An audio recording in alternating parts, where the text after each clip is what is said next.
Շնորհակալություն մեծարգո պարոն Հասանով, հարգելի գործընկերներ, շնորհակալ եմ քննարկման համար։ Հնչեցին տարբեր հարցադրումներ, որոնք ենթադրում են իմ կողմից մեկնաբանություն, ես դրանց կանադառնամ, հետո կանադառնամ ընդհանուր քննարկմանը եւ իմ հետևություններին դրանից։ Եվ այսպես սկսենք Հայաստան խմբակցության մեր գործընկերներից։ Եթե ես ճիշտ եմ հասկանում, պարոն Մեսրոպ Մանուկյանը ինձ մեղադրեց նրա մեջ, որ իմ աները աշխատում է ազգային ժողովում։ Ես ուզում եմ պարոն Մանուկյանին տեղեկացնել, որ նա սխալվում է, իմ աները չի աշխատում ազգային ժողովում։ Ասեմ ավելին, երբ որ իմ աները աշխատում էր ազգային ժողովում, նա իմ աները չէր։ Իսկ երբ որ իմ աներն էր, էլ չէր աշխատում ազգային ժողովում։ Հետևաբար պարզ սիլոգիզմից հետևում է, որ իմ աներ լինելու ընթացքում իմ աները երբևիցե չի աշխատել ազգային ժողովում։ Բայց գիտեք ով է աշխատել եւ աշխատում ազգային ժողովում։ Ձեր կինը, պարոն Մանուկյան։ Եվ ընդ որում սա շատ ընդ որում ես շատ ուրախ եմ, որ ձեր կինը աշխատում ազգային ժողովում եւ նա շարունակելու է աշխատել ազգային ժողովում, նույնիսկ եթե ես կարծում եմ, որ դուք եկաք եւ ինձ զրպարտեցիք այս բարձր ամբիոնից, բայց դա կարևոր չի։ Ձեր կինն է եւ դուք էլ դուք եք։ Բայց համաձայնեք ինչ-որ, ինչ ասեմ, հետևողականության մի փոքր պակաս կա ձեր խոսքերում։ Եվ համաձայնեք, որ նաև այդ թվում այն ժամանակ, երբ որ ձեր խմբակցության պատգամավորները մեզ մեղադրում են բռնաճնշումների մեջ, այդտեղ էլ անհետևողականություն կա, որտեղ այդ նույն ընթացքում, օրինակ ձեր կինը կամ ձեր ցուցակում ներառված Էլինար Վարդանյանի հարազատ քույրը աշխատել եւ աշխատում են ազգային ժողովում։ Ահա այսպիսի բռնաճնշումներ։ Հաջորդը, պարոն Մանուկյանը եւ տիկին Գրիգորյանը ինձ մեղադրում են նրա մեջ, որ իմ եղբայրը աշխատում է առևտրային բանկում։ Ես նրանց ավելի աբսուրդային մեղադրանք կյանքումս լսած չկամ։ Իրավիճակը հետեւյալն է, իմ եղբայրը Լևոն Ռուբինյանը, ում ուզում եմ ողջունել այս ամբիոնից, ինքը վստահաբար չի հետևում, բայց հետո կտեսնի երևի, 2007 թվականից, այսինքն արդեն 19 տարի աշխատում է բանկային համակարգում։ Իմ եղբայրը 2007 թվին էր աշխատում բանկում, 2008 թվին, երբ որ ասում է, որ ԱԱԾ-ից եկան մեր տուն, հորս հրավիրեցին ԱԱԾ 3 ամիս հետ չեկավ։ Այդ ժամանակ, երբ որ պարոն Քոչարյանի հայրը նախագահ էր, պարոն Կարապետյանի հայրը ՀԿ խմբակցության ղեկավար էր, այդ ժամանակ էլ իմ եղբայրը բանկում էր աշխատում։ Մասնագետ, ոնց էր կոչվում, մասնագետ էր, վարկային մասնագետ էր 2007 թվականին։ Իմ եղբայրը շարունակում էր աշխատել բանկում 2009 թվականին, 2010 թվականին, 2011 թվականին, Սերժ Սարգսյանի ամբողջ նախագահության օրոք, երբ որ պարոն Մեսրոպ Մանուկյանը ՀՀԿ խմբակցության պատգամավոր եւ գեներալ Մանվել Գրիգորյանի օգնականն էր, այդ ժամանակ իմ եղբայրը շարունակում էր աշխատել բանկում, եթե բանկն էլ հետաքրքիր ասեմ, գովազ չլինի, բայց Ինեկո բանկում էր աշխատում։ 2017 թվականի դրությամբ, երբ որ ես ընդդիմադիր էի, իմ եղբայրը Ինեկո բանկի գործառնական տնօրենն էր եւ վարչության անդամ։ Եվ ստանում էր ավելի բարձր աշխատավարձ, քան դուք հենց հիմա ստանում եք, տիկին Գրիգորյան։ Հուսով եմ կբարձրանա ձեր աշխատավարձը, բայց երևի էլի չի հասնի այն ժամանակվա իր աշխատավարձին։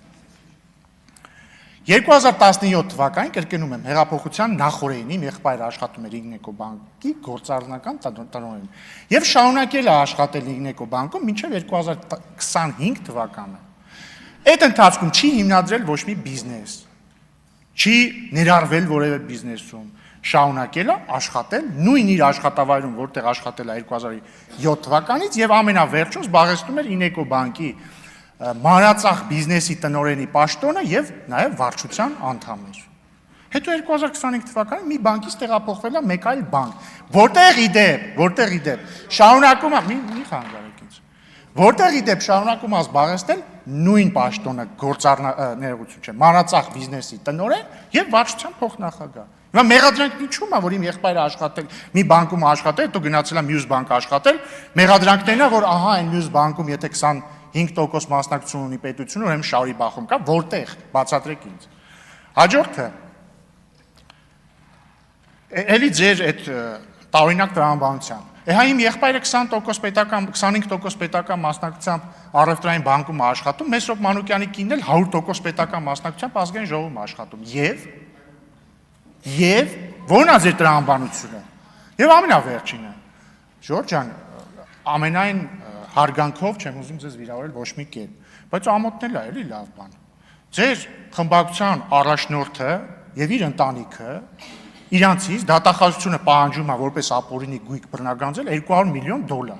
Պարոն Քոչարյանը, Ռոբերտ Քոչարյանի որդի Լևոն Քոչարյանը,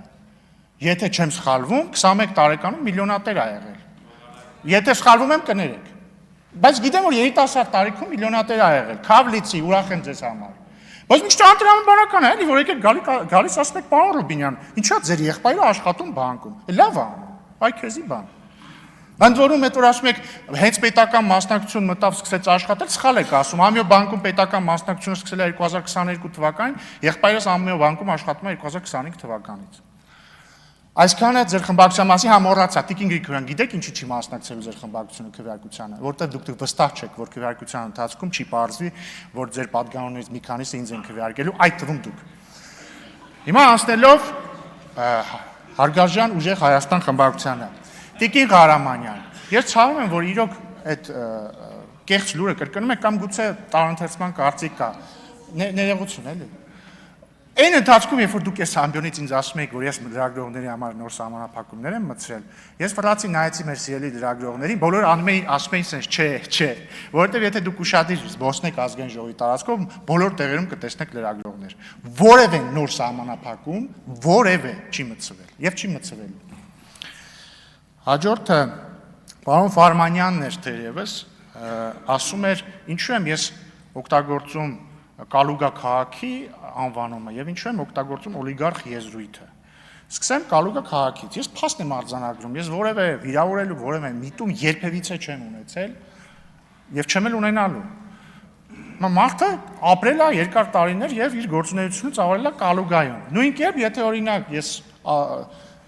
ձեր կամոք եւ ձեր կամոք ընտրվեմ ազգային ժողովի նախագահ, եթե ինձ ասեք, օրինակ, չգիտեմ, երրորդ մասցի ազգային ժողովի նախագահ, ես բացարձակ չեմ վիրավորվի դրանից, ասեմ ավելին, իմ հարազատ երրորդ մասցիները իրենց շատ լավ կզգան դրանից։ Դրանց մի մասը ամենայն դեպս։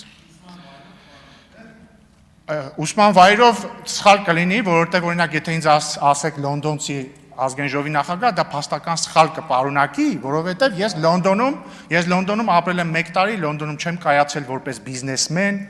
էլ ինչ ասեմ, իմ շահերի կենտրոնը Լոնդոնում չի, գրանցումս Լոնդոնում չի, Լոնդոնում անձնագրային գործ չունեմ, որի մեջ գրված է բան մի 6-ի մամուլի կենտրոն։ Նույնն է Լեհաստանում իդեպ։ Հաջորդը հարգելի գործընկերներ, օլիգարխի վերաբերյալ։ Պարոն Ֆարմանյան ճիշտ է ասում, օլիգարխ բառի սահմանումներն է մարդ, որը ազդեցություն ունի պետական համակարգի վրա։ Սամվել Կարապետյանի եղբայրը երկար տարիներ եղել է ՀԿ խմբակցության ղեկավար, ՀԿ падգամավոր, Սերժ Սարգսյանի աշխատակազմի ղեկավար, հիմա էլ Սամվել Կարապետյանի գլխավորած կուսակցության խմբակցությունը ազգային ժողովում, որը նույնպես պետական համակարգի անբաժանելի մաս է, իդեպ հարգելի գործընկերներ, եթե չգիտեք, ասեմ, դուք բոլորդ իշխանություն եք։ Այսինքն դուք օրենսդիր իշխանության մաս եք, դուք ընդդիմադիր եք իշխողուժին, բայց դուք իշխանություն եք օրենսդիր, դրա մի մասն եք։ Եվ հետեւաբար դա լրիվ մտնում է օլիգարխ սահմանման տակ։ Կրկին ես որևէ վիրավորելու միտում չունեմ։ Ես պետք է ասեմ նաև, որ ողջունում եմ Տիկին Արեգա Հովսեփյանի Ղարաբաղի բարբառով արված հետևյալ հայտարարության հետևյալ մասը, որ մենք հայրենիքում ենք։ Միանշանակ ողջունում եմ եւ ես ուզում եմ, որ մեր Ղարաբաղցի քույրերն ու եղբայրները, այդ թվում Տիկին Հովսեփյանը, իմանան, որ իրենք իրենց հայրենիքում են, դուք միանշանակ ձեր հայրենիքում եք, եւ ես երբ որ ասում եմ, որ ես ամեն ինչ կանեմ, որ իմ եւ ձեր երեխաները չտեսնեն երբևէ պատերազմ, ես այդ թվում նկատի ունեմ մեր սիրելի Ղարաբաղցի քույրերին ու եղբայրներին, որոնք այս 30 տարիների ընթացքում ավելի քան են տեսել այդ պատերազմը եւ էլ պետք չի տեսնեն։ Եվ իդեպ նաև միանշանակ կիսում եմ Տիկին Հովսեփյան ձեր ասածն առայն, որ ձեր որդիները ոչնչով առավել չեն մյուսներից, իմ որդին էլ ոչնչով առավել չի եւ ես ինչ եմ ասում, որ ես պետք է ամեն ինչ անեմ, որ ինքը պատերազմ չտեսնի։ Որտեւ ես գիտեմ, որ երբ որ ժամանակը գա, ոնց որ ես եւ իմ եղբայրը չենք խուսափել բանակում ծառայելուց, նենց էլ իմ որդին չի խուսափելու, ինքը այլ երկրի քաղաքացիություն չի ստանալու։ Համենայն դեպս քանի դեռ չափահաս չի, ես չեմ գրանցելու իրան ուրիշ տեղ, ես չեմ արտագաղթելու իր հետ։ էլ ինչ ասեմ, ինքը Փառք Աստծո առողջ է, հուսով եմ առողջել կմնա։ Եվ եթե պատերազմ լինի, Աստված չանի։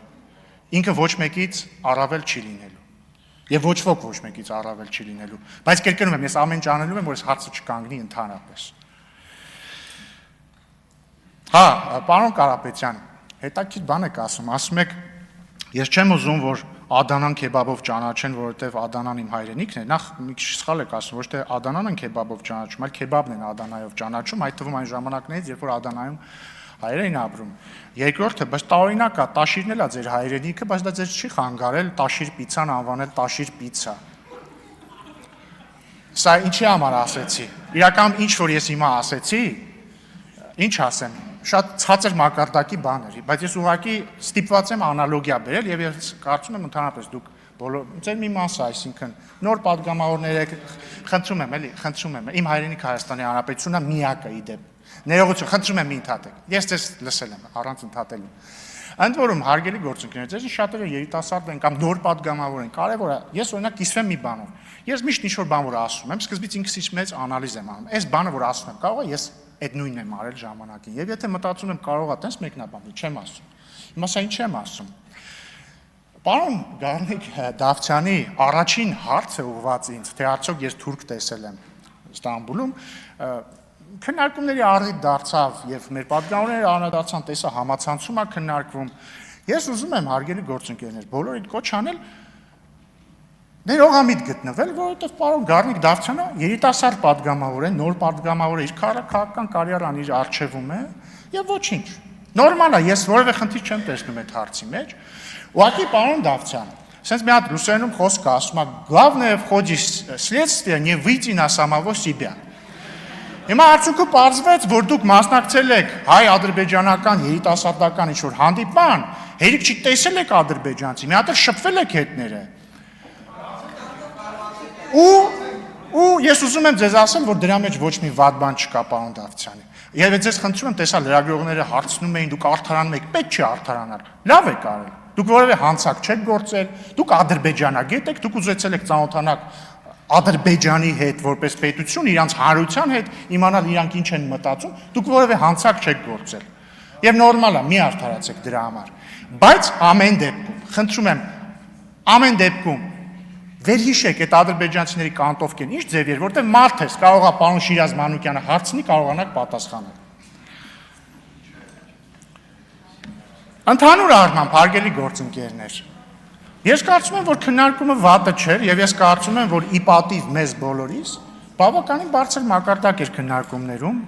այսինքն առաջին, երկրորդ օրն է եւ այս նիստերի նկարահանումների ժամանակ ոչ մի падգամավոր դեռ չի տուժել եւ դա ողջունելի է։ Եվ բայց պետք է ասեմ, որ եղել են բացառություններ։ Օրինակ, երբ որ ես ասում եմ, չէ, ֆունդամենտալ խնդիրը ո՞րն է ցածր որակի խորհրդարանական։ Ես ասում եմ, ֆունդամենտալ խնդիրը ըստ իսեն է, որ ընդդիմությունը չի ընդունում ընտրությունների արդյունքները կամ չի ընդունում ժողովրդի ընտրությունը։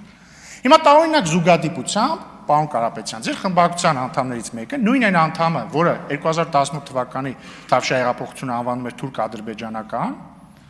էլ եկավ այս ամբիոնից, ասաց, որ Հայաստանում կառավարության ղեկավարին Ադրբեջանն է նշանակել, ազգային ժողովի ղեկավարին էլ ուզում է Թուրքիան նշանակի։ Այսինքն սա իմ հանդեպ չի վիրավորանք։ Սա վիրավորանք է այն 720,000 քաղաքացիների հանդեպ, որոնք քվեարկել են քաղաքացիական պայմանագրին եւ հետեւաբար մանդատ են տվել քաղաքացիական պայմանագրին նշանակել վարչապետ եւ ընտրել ազգային ժողովի նախագահ։ Եվ հիմա ուզում եմ օրինակով ցույց տամ, էլի, ոնց է սա բերում զազրախոսության եւ հայոյախոսության։ Եթե ես, ինչպես ասում էր Տիկին Խամոյանը, զուսպ չլինեի, չէ, ես կարող եի, չէ, գալ հիմա վիրավորված, ինչ են ասել, ասենք, վիրավորել են մեր ընտրողներին։ Ասում են, որ ինձ ուզում է ոչ թե իմ ժողովուրդը միջնորդավորված մեր խմբակցության միջոցով ընտրի ազգային ժողովի նախագահ, այլ ինչ որ օտար երկիր։ Կարող եի, չէ, ասել, բայց մի վարքյան։ Ու մի երկու բառ էլ ավել ասել։ Մանավանդ որ հարգարժան падգամավորը ամենևին չի փայլում կոռեկտությամբ, հասկանում եք։ Ու դա լավ բանի չէր բերի, հետո մի բան դուք կասեք, մի բան ընդեղից կասեն, մի բան ընդեղից կասեն եւ մեր ավանդական վիճակներին կգայինք։ Հիմա ես խոստացել եմ, որ մեկ աստիճան ավելի կառուցողական եմ լինելու, քան դուք։ Պահում եմ այդ խոստումը եւ այլ բան չեմ ասի։ տվյալ падգամավորի մասին։ Ասեմ ավելին, ի տարբերություն նախորդ 5 տարիների, հիմա գրանցվի մոտս կարող է եւ ընդունեմ, բայց կարող է եւ չընդունեմ, չգիտեմ, թող փորձի։ Բայց ես կոչ եմ անում պարոն Կարապետյան, իդեպ ձեր ելույթը նորմալ, այսինքն ելույթերը շատ մի մասերի հետ համաձայն չէի, բայց ոչի իմաստով ես կարծում եմ, ես համարում եմ, որ դուք ընդունել եք իմ առաջարկը եւ համարում եմ, որ Տիկին Գրիգորյանն էլ է ընդունել իմ առաջարկը բարեկիրթ լինելու։ Իդեպ Տիկին Գրիգորյան, ես չեմ առաջարկել «Ребята, давайте жить дружно», ես առաջարկել եմ լինել «Ребята, давайте быть բարեկիրթ»։ Ուզում եմ շնորհակալություն հայտնել սիրելի գործընկերներ, կրկին ուզում եմ շնորհակալություն հայտնել քաղաքացիական պայմանագիր քննարկությանը իմ տեխնացությունն առաջադրելու համար եւ շնորհակալություն հայտնել մեր սիրելի ժողովրդին, շնորհակալություն հայտնել քաղաքացիական պայմանագրին քվեարկած ժողովրդին, շնորհակալություն հայտնել քաղաքացիական պայմանագրին չքվեարկած ժողովրդին։